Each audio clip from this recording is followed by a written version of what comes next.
Hello everybody. Today we are going to be reviewing Halloween 3, Season of the Witch, if you guys can see that there. Just give me 1 second here. So, this movie actually takes away from that whole Michael Myers story completely. So in this one, we start off with this mysterious pumpkin logo. We don't really know much about it. Actually, we know nothing about it at all right now. It's just flashing on the screen as the opening credits are coming in. Then we go to Northern California. It's October, Saturday the 23rd, so about a week before Halloween, just a little under a week before Halloween. This man is running out of the darkness under this bridge. This car is chasing him down the street. This man enters the construction site, trying to knock on the doors to get everybody's attention. Anyway, then the car pulls away, it backs up, and enters the construction site. A man in a suit grabs the man who was fleeing, begins to choke him, but while being choked, this man is able to pull the wheel block, so like what's stopping the car from rolling, basically. Uphill, and the car slowly comes down the hill and crushes the man in the suit between the two cars. Then the other man in the suit steps out of the vehicle, and the man flees again. Lightning strikes to set the mood for Scene 2, which is 1 hour later at the gas station. The Silver Shamrock theme song comes on the TV. It shows this kid's face and then a human skull, and the song is saying 8 more days to Halloween. There are 3 masks to choose from. The man at the gas station hears a noise outside, looks out the window, sees nothing, turns around, and is attacked by the man fleeing from Scene 1. The man who was fleeing collapses to the ground with a pumpkin mask in his hand, saying they're coming. We don't know who's coming, why they're coming. The gas station attendant drives off in a tow truck. The man in a suit appears all of a sudden in the background, which brings us to the next scene. A man bringing his kids' masks home, but their mother has already gotten them the Silver Shamrock masks. By this point, we know that's probably not the greatest thing in the world. Unfortunately, the kids then begin to sing the theme song. They turn on the TV, and the theme song is playing. The man who brought his kids home the masks is a doctor. He ends up treating the man from Scene 1, who is brought in by the man from Scene 2. The theme song begins to play on the hospital TV in one of the rooms. The man from Scene 1 hears this, grabs the doctor, and says they're going to kill us, all of us. He still has the mask in his hand as well while this whole scene is taking place. Man in suit arrives at the hospital. Then it zooms into the next shot, or goes to the next shot, sorry, and the man in the suit is in the hospital now. He kills the man from Scene 1 by, it's such a weird, even now, it's such a weird scene. He, takes his 2 fingers, holds his mouth shut, takes his 2 fingers, pokes them into his eye sockets, and basically just, lifts up his nose and breaks it. I'm not sure exactly how that would kill somebody, but it looked gruesome enough anyway for the movie. The mask falls to the floor. The man in the suit wipes blood on the curtain. The nurse comes into the room, asks him what he's doing there. The man in the suit leaves without saying a word. The nurse screams. The doctor wakes up. The doctor chases the man in the suit outside. The man in the suit gets into his car, pours gasoline on himself, and blows the car up. Lights himself on fire. The fire then blows the vehicle completely to smithereens, basically. Scene 4, we go to Dan calls his ex-wife Linda to let her know he can't pick the kids up, that 2 men have died at the hospital, it wasn't an accident. Then we go to the next scene. It's Sunday the 24th, so we're 1 day closer now. I believe we're just 1 day closer. Yes, just 1 day closer now to Halloween. This woman comes into the hospital to identify the body. of the man from scene 1. She confirms that it is her father. Then Dan sees the woman crying, but says and does nothing. Scene 6, Dan's at the coroner's office. Or scene 6 or the next scene. Sorry, I said scene 6 because that's what I have written down here. He's at the coroner's office. It's now Wednesday the 27th. So we've skipped a couple days. Dan is talking to Teddy, who is one of the coroners there, about the man in the suit. Then the next scene, it's Friday the 29th now. Dan's at the bar. The trailer for the very first Halloween movie starts playing on the TV. That's kind of an iconic moment. Then they switch the channel again. The theme song is playing. 2 more days to Halloween now. A woman walks into the bar. Her name is Ellie Grimbridge, and Dan's name is Dan Chalice, or Chalice. It's pronounced differently throughout the movie. Anyway, Ellie asks Dan if her father said anything about her the night that he died. Dan says yes. Tell Ellie I love her. She says that he's lying. Then Dan tells her the truth. Ellie then takes Dan to her dad's store. She's going through the records. Shows Dan her dad's records. There was a pickup for masks in the records. Ellie won't leave where she is now until she finds out what happened to her father.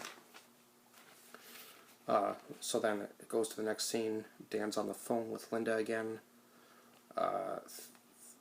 Theme song plays at the TV store as soon as Dan drives away. Dan and Ellie have teamed up now to figure out what happened to her father.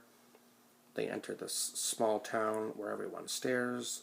The camera follows the car around. They locate the Silver Shamrock factory. Yeah. They go to this motel. Dan sees that Harry Grimbridge was one of the guests on the list at the motel that they're staring at. The hair staying hat. Then this Mr. Cochran character drives by the motel. A woman from the factory pulls into the motel, complains about her workload, how they messed up at the factory, now she has to stay in this town again. Ellie and Dan end up having sex. So now there's a romance aspect to the two characters, which you kind of figure is going to happen if you're watching the movie anyway. Then over these loudspeakers outside, this curfew call comes over them. Santa Maru, I believe is the name of the town. Is how you pronounce it. At 6 p.m. Apparently that is when the curfew is set for. Everybody has to go inside their own homes. It's just completely dead silence, which really sets the tone for this movie going forward. There's cameras watching all angles of the town, basically. You can't move without being seen. Dan leaves the store. It's a liquor store. He runs into the stranger, shares a drink with him. The stranger then begins telling Dan that Mr. Cochran brought in all the factory workers and turned down any local help. He tells Dan to watch himself, that he's probably being watched at all times. The stranger tells him he's going to burn down the factory with Molotov cocktails. It's the last Halloween that Silver Shamrock will ever see. We go to the next scene. The stranger is singing the theme song that we've heard played over and over again. He's then killed by 2 men in suits. Then Ellie talks to the woman from the factory. There's some sort of chip on the back of the Shamrock logo for the masks. So there's these little logos that go on that are put on the very back of the masks, which flash when the song plays on the TV. But we'll get into that a little bit more later. Dan talks to Teddy on the phone again. Teddy finds nothing but plastic and metal shavings. The theme song comes on the radio. While Dan and Ellie are in bed together. The woman from the factory notices the computer chip because she knocked it off her desk earlier, so when she's laying in bed, she finally notices that there's something wrong with the logo that goes in the mask. She fidgets with it and is shot in the face by some sort of beam that comes out of the mask, or comes out of the chip. Ellie hears it, but they choose to ignore it.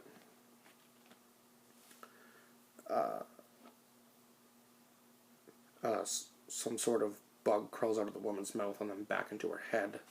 So that's kind of like a foreshadowing thing for later on in the movie. Then we go to the next scene. There's a silver Shamrock van outside of the factory woman's motel room. Her name is Marge. Ellie and Dan go to check on what's happening. Dan tries to help, but they block him off. He keeps saying he's a doctor, he can help. The motel owner tells him not to worry, that she'll be taken care of. Mr. Cochran finally shows up, so we finally get an appearance from this Mr. Cochran character. Mr. Cochran reassures Dan and Ellie Marge will get the best treatment at the factory, which is kind of an odd statement to make, because why would you take a hurt woman to a factory? And that what happened was just a minor accident, a misfire. Dan asks Ellie if she wants to leave based on this information, but Ellie wants to find out what her father had to do with the factory. So then we go to the next scene. It's now Saturday the 30th, so Halloween Eve, basically. Dan calls Teddy again. Teddy wonders if someone has tampered with the evidence. Still just ashes and car parts. Dan asks Teddy to find out info on Conald Cochran, I believe was his full name. Conald. It was either Conald or Donald. It's hard to understand sometimes. But if you know better than me, actually we can just look this up. Let's look it up here for a second, and I will continue on. Turns out there was a microphone at the desk Dan was at while he was on the phone with Teddy. So a man in a suit is now following Dan and Ellie. Ellie tries to find out where her father went with his order, but no luck there. They just know that he headed north after he had taken the order with him. Dan and Ellie get asked to come on a tour of the factory. Cochran is explaining how the masks are made. They go through Cochran's Hall of Fame kind of thing, where he's created all these things in the past. Apparently he's a practical joker, prankster type kind of dude. At least that's what Dan is told by this other family that's on a tour with them. This other family, the one man in it is the top seller for Shamrock. Just looking up his name here for a second.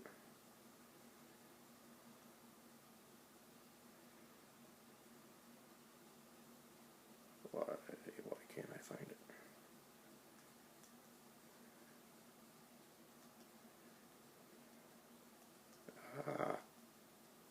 There we go. Okay.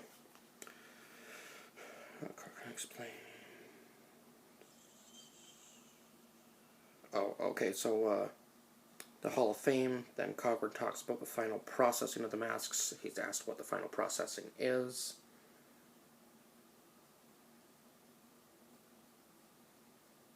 Conald Cochran. Connell, not Conald. Connell. Okay. So he's asked what the final processing is. One of the men in the suits, Dan notices, looks like the man who killed Ellie's father, as he's kind of noticing the final processing sign, and all the men in suits just watching them. Ellie then spots her father's car, but the men in suits surround her. Back to the hotel, Dan calls for help, no luck. Theme song begins to play again. He goes back to his own motel room. Ellie is missing now. The men in suits chase Dan.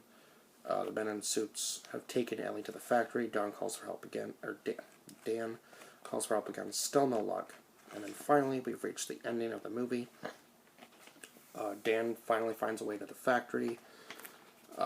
Finds a lady sewing. Ends up being a robot. Then a fight with one of the men in suits begins. He punches through him, finds wires, So now he knows that none of these people are actually real. Cochran tells Dan Ellie is resting and that Halloween morning will be a busy time for him. And with Dan being a doctor, he will find it interesting. Cochran talks about the making of the men in suits while Dan and him are taking an elevator ride down. Cochran finally takes Dan into the final processing room where he is keeping Stonehenge. So if you don't know what Stonehenge is, look that up. And this will make a little bit more sense. Cochran then tells Dan that Stonehenge has some kind of force or power. Cochran shows Dan where Ellie is being held, promises Dan a demonstration. So this is the family from earlier that was with Dan and Ellie taking the tour. Cochran basically takes them to this testing room. The theme song comes on the TV telling all the kids to gather around, put their masks on, so the son of this family puts his mask on. Voice tells him to watch the pumpkin. The pumpkin mask starts flashing on the TV, melts the child's head, killing him. Then snakes and bugs starts coming out of the kids' heads, killing the parents because they're all trapped in the room together. Then it goes to the theme song playing in Dayton, Ohio. Voice saying it's almost time, kids. Flips to New York, New York. The voice says there's a giveaway at 9. Then it flips to Omaha, Nebraska, Baton Rouge, Louisiana, Los Angeles, California, Seattle, Washington. And in the Seattle, Washington part, there's a silver Shamrock van driving around with a speaker saying it's almost time. All of those lucky kids with silver Shamrock masks, hurry home. It's a big giveaway. It's almost time, hurry home. Flips to Phoenix, Arizona. Teddy tries to call Dan at the Rose of Sharon Motel. That's where they were staying. No luck. There's just an automated voice that Dan was getting to saying to hang up and please try your call again. There's a man in a suit with Teddy in the coroner's office now. The man in the suit kills Teddy as soon as she's starting to realize that it's robotic parts that she's actually found burned. So she calls the operator back to try to get the sheriff, and she's killed by one of the men in suits with a drill. Then we flip to 7:30 p.m. Back to Cochran and Dan. Cochran tells Dan to watch the horror. He's got him all tied up, strapped up. Says this is a joke to him. It's the biggest practical joke because it'll be a joke on kids. Explains about some sort of ritual that happens every so many thousands of years. He then places a mask on Dan. Then goes back into the room to get everything prepared. Dan breaks the TV that Cochran's trying to force him to watch, throws mask over the camera. He's running through the factory, calls Linda to warn her about the masks. Linda doesn't believe him, hangs up on him. Dan goes to save Ellie. Cochran sees them on camera, sends the men in suits after them. Then Dan sneaks to the controls, begins playing the theme song, dumps chips all over the place, all on the robots. The power of Stonehenge is summoned, just kills Cochran, destroys the whole factory. They're driving away. Dan says we should probably call somebody. Then all of a sudden Ellie attacks Dan. Dan veers off the road, hits a tree. Dan has to kill Ellie. Turns out Ellie was a robot as well. Then Dan's checking his watch. It's 8:45. He doesn't have very much time to warn everybody. Dan then runs to the gas station. Ends up running into the man from scene 2. This man says to him, "Do I know you? Do I know you?" Dan's on the phone begging for the commercial to be taken off the air while kids are coming into the gas station. They're flipping the channels. It's still on. They flip the channel again. Dan says it's still on the 3rd channel. He's yelling, "Stop it, stop it, stop it," and then the credits come in. So we don't know whether this was ever stopped or not, but it's a very interesting way to end off the movie. So that was that. So Season of the Witch was supposed to be, I guess, the start of taking the story away from Michael Myers. So I guess each movie after that was supposed to have its own original story, which I find interesting. But as we all know, if you're a fan of these movies, that they went back to the Michael Myers story in the next one. And I kind of like that idea because otherwise we wouldn't have this iconic slasher movie character. So if you liked this review, like, share, and subscribe, and I will see you guys in the next one. Bye-bye.